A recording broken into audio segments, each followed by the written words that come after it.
बच्चों, आज हम पढ़ेंगे क्लास 7th हमारे अतीत का दूसरा चैप्टर राजा और उनके राज्य। आप ध्यान दें, हम आपको बताएंगे इस पाठ से संबंधित प्रश्नों के उत्तर, अभ्यास प्रश्न उत्तर। और सबसे पहले हम आपको बता रहे हैं पाठ में पूछे गए प्रश्न, यानी कि जो पाठ के बीच बीच में आपके प्रश्न हैं उनके उत्तर।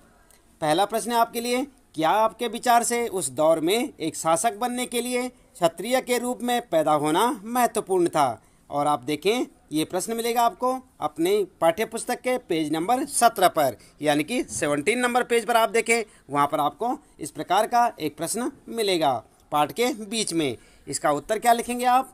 उत्तर लिखेंगे, हमारे विचार से उस दौर में एक शासक बनने के लिए क्षत्रिय के रूप में पैदा होना महत्वपूर्ण नहीं था। भारत के कई गैर क्षत्रिय शासक हुए, जिनमें कदम्ब, मयूर शर्मण और गुर्जर प्रतिहार हरिश्चंद्र ब्राह्मण थे, जिन्होंने अपने परंपरागत पेशे को छोड़कर शस्त्र को अपना लिया। इसके अतिरिक्त कई और भी शासक हुए जो क्षत्रिय नहीं थे, लेकिन उस दौर में भारत के अधिकांश शासक क्षत्रिय थे। समझ गए ना बच्चों आप? इस प्रकार से आप जो है पहले प्रश्न का उत्तर लिखेंगे।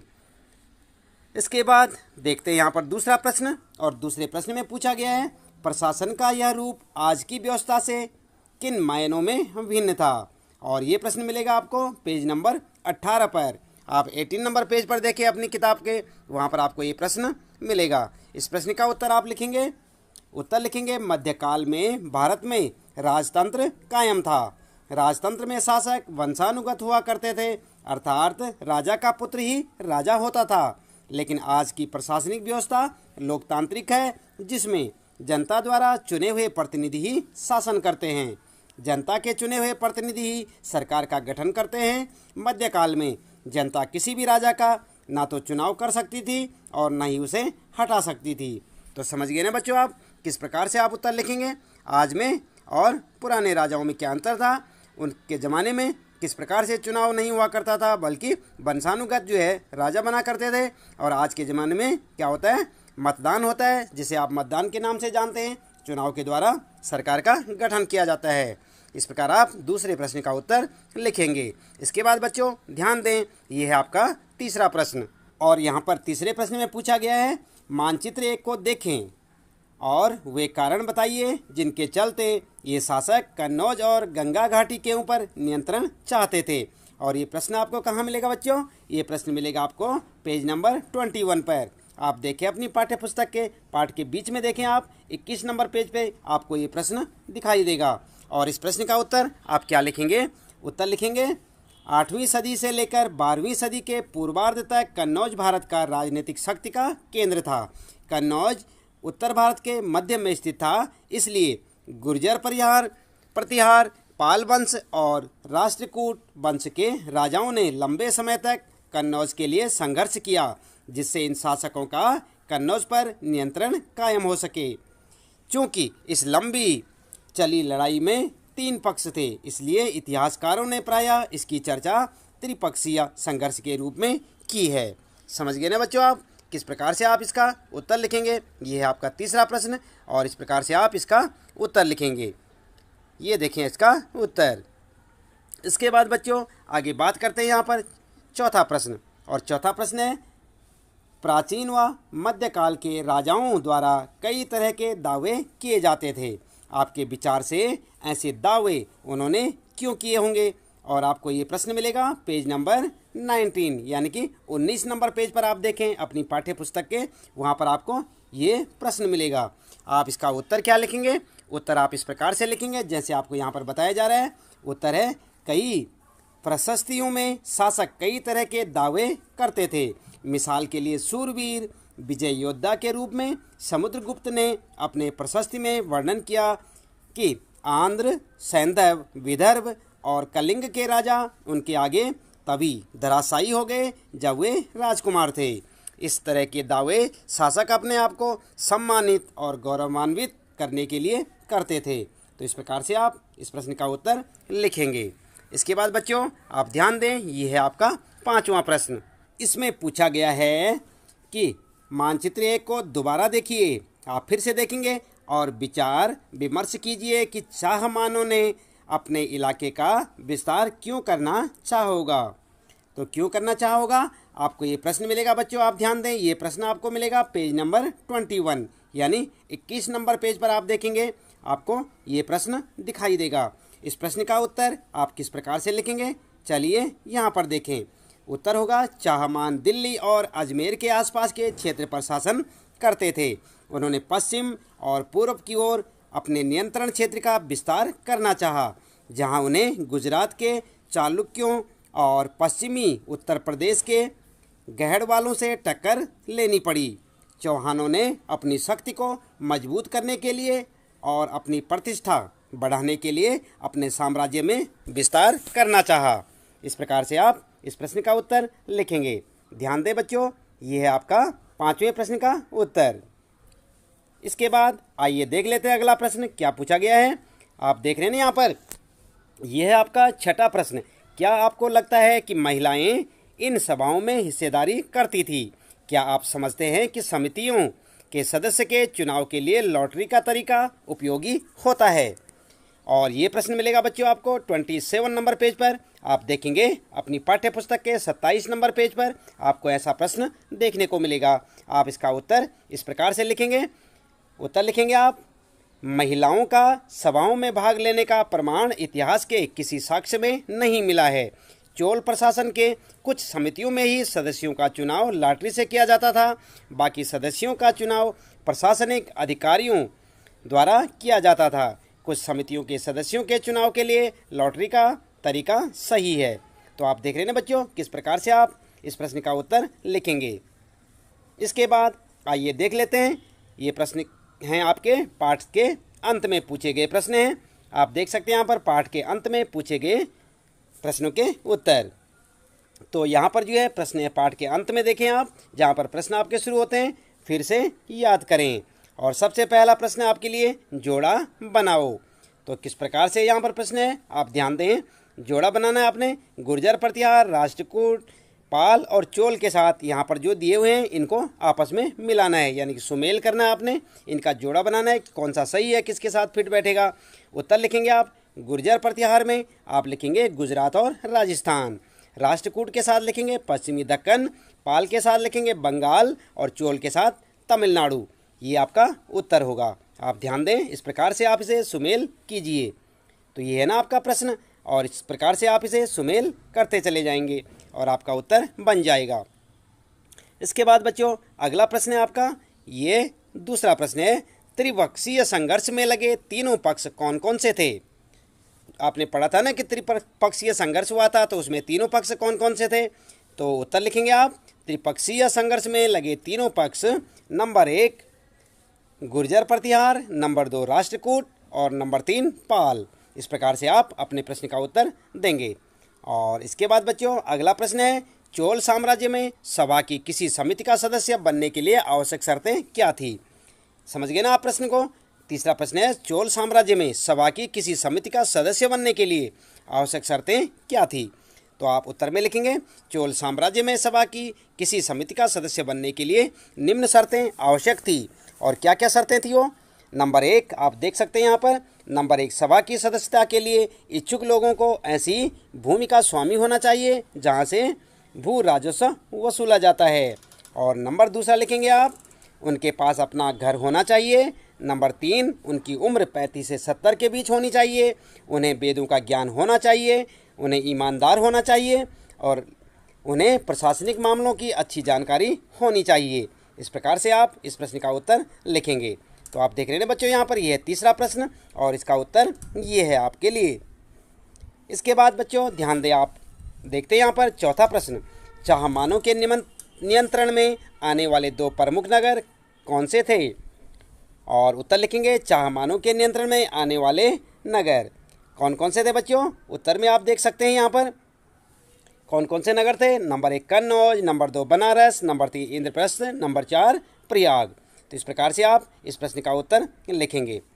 और इसके बाद बच्चों अगला प्रश्न यहाँ पर आएगा, आइए समझें। आप देख रहे हैं यहाँ पर आइए समझें। आप अपनी पाठ्य पुस्तक में एक नज़र डालें, वहाँ पर आपको इस तरह का प्रश्न मिलेगा। और यहाँ पर ये 5वां प्रश्न है, राष्ट्रकूट कैसे शक्तिशाली बने? उत्तर लिखेंगे, राष्ट्रकूट शुरू में कर्नाटक के चालुक्य राजाओं के अधीन थे। 8वीं सदी के मध्य में एक राष्ट्रकूट शासक दंतीदुर्ग ने चालुक्यों की अधीनता से इनकार कर दिया। बाद में चालुक्यों को उसने हराया और अपनी सैनिक शक्ति में वृद्धि की। इस प्रकार से आप इस 5वें प्रश्न का उत्तर यहाँ से देखकर लिख सकते हैं। इसके बाद बच्चों छठा प्रश्न है, नए राजवंशों ने स्वीकृति हासिल करने के लिए क्या किया? तो यहाँ पर जो उत्तर क्या लिखेंगे आप, नए राजवंशों ने स्वीकृति हासिल करने के लिए निम्नलिखित कार्य किए। और क्या क्या कार्य किए आइए यहाँ पर जान लेते हैं। पहला कार्य किया, राजा लोग नए राजवंशों को अपने मातहत या सामंत के रूप में मान्यता देते थे। नंबर दूसरा कार्य, अधिक सत्ता और संपदा हासिल करने पर सामंत अपने आप को महासामंत, महामंडलेश्वर इत्यादि घोषित कर देते थे। नंबर तीसरा, कभी कभी वे अपने स्वामी के आधिपत्य से स्वतंत्र हो जाने का दावा भी करते थे। और नंबर चौथा, उद्यमी परिवारों के पुरुषों ने अपनी राजशाही कायम करने के लिए सैन्य कौशल का इस्तेमाल किया। इस प्रकार से आप ये पॉइंट लिखकर अपने प्रश्न का उत्तर दे सकते हैं। देख रहे ना आप यहाँ पर, ये आपका छठा प्रश्न और ये है इसका उत्तर। इसके बाद बच्चों 7वां प्रश्न आप देख सकते हैं यहाँ पर। 7वां प्रश्न है, तमिल क्षेत्र में किस तरह की सिंचाई व्यवस्था का विकास हुआ? तो आप इसका उत्तर क्या लिखेंगे? उत्तर लिखेंगे, तमिल क्षेत्रों में सिंचाई व्यवस्था का विकास निम्न प्रकार से हुआ। और किस प्रकार से हुआ ये लिखेंगे आप पॉइंटों में। नंबर 1, प्राकृतिक झीलों से सिंचाई की व्यवस्था की गई। नंबर 2, अनेक नहरों को निर्मित किया गया। और तीसरा लिखेंगे, कई तालाबों और हौजों को निर्मित किया गया। नंबर 4, अनेक क्षेत्रों में नए कुएं खुदवाए गए। इस प्रकार से आप जो है इस प्रश्न का उत्तर लिख सकते हैं। 7वां प्रश्न आपका ये, और इसका उत्तर इस प्रकार से यहाँ से देख के आप लिख सकते हैं। इसके बाद बच्चों 8वां प्रश्न है, चोल मंदिरों के साथ कौन कौन सी गतिविधियाँ जुड़ी हुई थी? तो आप पढ़ा होगा, आपने अपने पुस्तक में पढ़ा होगा, अपनी किताब में पढ़ा होगा कि चोल मंदिरों के साथ कौन कौन सी गतिविधियाँ जुड़ी थी। चलिए, आपको याद नहीं है, कोई बात नहीं, हम बता देते हैं। चोल मंदिरों के साथ निम्नलिखित गतिविधियाँ जुड़ी हुई थी। और कौन कौन सी जुड़ी हुई थी? नंबर 1, चोल मंदिर अक्सर अपने आसपास विकसित होने वाली बस्तियों के केंद्र बन गए। ठीक है ना बच्चों। और नंबर 2, ये शिल्प उत्पादन के केंद्र थे। इसके बाद नंबर 3 लिखेंगे आप, ये मंदिर शासकों और अन्य लोगों द्वारा दी गई भूमि से भी संपन्न हो गए थे। नंबर 4, मंदिर के लिए काम करने वालों में पुरोहित, मालाकार क्या होता है? गार्डनर जिसे कहते हैं, माली और बावर्ची, मेहतर, संगीतकार, नर्तक आदि इत्यादि प्रमुख थे। और उसके बाद बच्चों 5वां पॉइंट लिखेंगे आप, मंदिर सिर्फ पूजा पाठ आराधना का ही केंद्र नहीं थे, बल्कि आर्थिक, सामाजिक और सांस्कृतिक जीवन के केंद्र भी थे। इस प्रकार आप इस 8वें प्रश्न का उत्तर लिखेंगे। ये है आपका 8वां प्रश्न और ये है इसका उत्तर। इसके बाद बच्चों चलिए देख लेते हैं आगे 9वां प्रश्न, और ये प्रश्न मिलेगा आपको, आइए विचार करें। देख रहे हैं ना आप यहाँ पर, अपनी पाठ्य पुस्तक में देखें और आप भी विचार करें। 9वां प्रश्न है, मानचित्र 1 को दोबारा देखें और तलाश करें कि जिस प्रांत में आप रहते हैं उसमें कोई पुरानी राजशाहियाँ यानी राजाओं के राज्य भी थे या नहीं। तो उत्तर में आप क्या लिखेंगे? इस 9वें प्रश्न का उत्तर लिखेंगे आप, मानचित्र 1 का अध्ययन करने से ज्ञात होता है कि जिस राज्य में हम रहते हैं वहाँ इंद्रप्रस्थ नामक राजशाही स्थापित थी, जिसे हम दिल्ली के नाम से जानते हैं। इस प्रकार आप उत्तर लिख सकते हैं। इसके अतिरिक्त अन्य राजशाही और वर्तमान प्रांत का नाम इस प्रकार से है, जो कि आप यहाँ पर से लिख सकते हैं। जैसे कि आप देख सकते हैं यहाँ पर राजशाही और यहाँ पर वर्तमान प्रांत का नाम। तो गुर्जर प्रतिहार गुजरात, पश्चिम मध्य प्रदेश, और पाल बंगाल बिहार, उत्कल उड़ीसा, और पूर्वी चालुक्य आंध्र प्रदेश, और राष्ट्रकूट महाराष्ट्र, उत्तरी कर्नाटका, चोल के लिए तमिलनाडु, चेर केरल, और इसी प्रकार पांड्या के लिए दक्षिणी तमिलनाडु। तो इस प्रकार से आप इसको भी लिखें साथ साथ। ये आपका थोड़ा लंबा प्रश्न का उत्तर हो जाएगा। तो 9वें प्रश्न का उत्तर आप इस प्रकार से ध्यान से लिखें और इन्हें याद भी करें। इसके बाद बच्चों अगला प्रश्न है 10वां, जिस तरह के पंचायती चुनाव हम आज देखते हैं उनसे उत्तर मेरू के चुनाव किस तरह से अलग थे। तो उत्तर में क्या लिखेंगे आप 10वें प्रश्न का, वर्तमान समय के पंचायत चुनाव, उत्तर मेरू के चुनाव में अंतर। और क्या अंतर था, यहाँ पर आप इस प्रकार से एक टेबल बना सकते हैं और टेबल में दोनों की बातें अलग अलग लिख सकते हैं। वर्तमान समय में पंचायत चुनाव और उत्तर मेरू के चुनाव। सार्वभौमिक वयस्क मताधिकार के द्वारा चुनाव। ऐसा ही होता है ना बच्चों, आजकल कैसा चुनाव होता है? वयस्क मताधिकार, यानी 18 वर्ष से बड़ी आयु वाले चुनाव में भाग ले सकते हैं और सार्वभौमिक होता है, यानी कि सभी लोग इसमें भाग ले सकते हैं। इसमें कोई जाति धर्म का कोई महत्व नहीं है। और इसी प्रकार यहाँ पर उत्तर मेरू में क्या होता है? लॉटरी पद्धति द्वारा विभिन्न समितियों के सदस्य चुनाव करते थे। उसके बाद दूसरा है मतदाता अपने पसंद के उम्मीदवारों को मत देता है। और यहाँ पर क्या होता था? उत्तर मेरू में चुनाव पूर्ण रूप से प्रत्याशियों के भाग्य पर निर्भर था, क्योंकि लॉटरी तो भाग्य पर ही चलती है। तो इस प्रकार से आप उत्तर लिख सकते हैं। इसके बाद बच्चों 11वां प्रश्न है, आइए करके देखें। और क्या देखें यहाँ पर? 11वां प्रश्न आपके लिए, इस अध्याय में दिखलाए गए मंदिरों से अपने आसपास के किसी मौजूदा मंदिर की तुलना करें और जो समानताएं या अंतर आप देख पाते हैं उन्हें बताएंगे।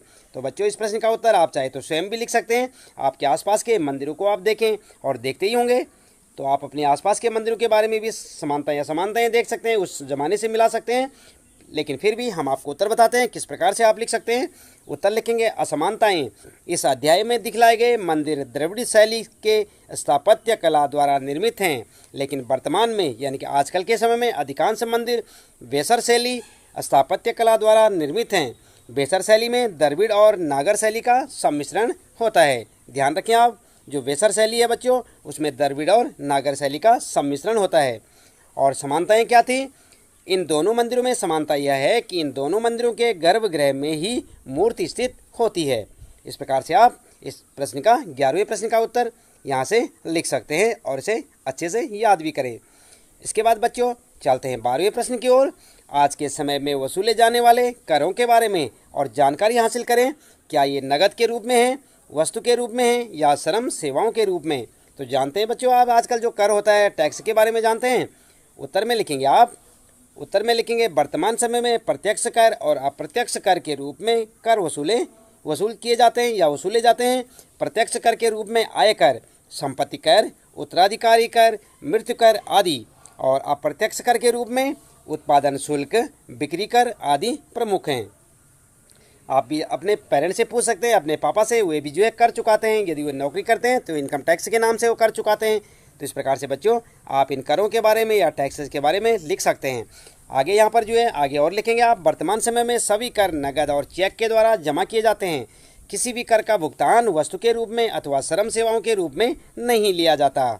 तो इस प्रकार से आपने देखा, यहाँ पर ये था आपके 12वें प्रश्न का उत्तर। और आप इसे अच्छे से समझें और कर के बारे में, टैक्सेस के बारे में और अधिक जानकारी लेनी हो आप अपने घर में बड़ों से भी ले सकते हैं, अपने पापा से पूछ सकते हैं कि टैक्सेस या कर क्या होते हैं। तो बच्चों इस प्रश्न के उत्तर के साथ ही यहाँ पर इस पाठ से संबंधित हमारे सारे प्रश्नों के उत्तर यहाँ पर समाप्त होते हैं। इसी प्रकार आप कक्षा 7 के हमारे अतीत और सामाजिक अध्ययन के अंतर्गत सभी पाठों के प्रश्न उत्तर जानने के लिए आप हमारे साथ लगातार इसी प्रकार जुड़े रहें और देखते रहें। आने वाली प्रत्येक वीडियो के लिए आप जो है बेल आइकन दबाना ना भूलें। और वीडियो अगर आपको पसंद आई हो तो लाइक और शेयर करना ना भूलें। अपने यार दोस्तों को हमारे साथ जो है चैनल में जोड़ें और उन्हें भी इसका लाभ पहुँचाएँ। तो बच्चों आज के लिए इतना काफ़ी है, लेते हैं आपसे विदा। आपका दिन शुभ हो।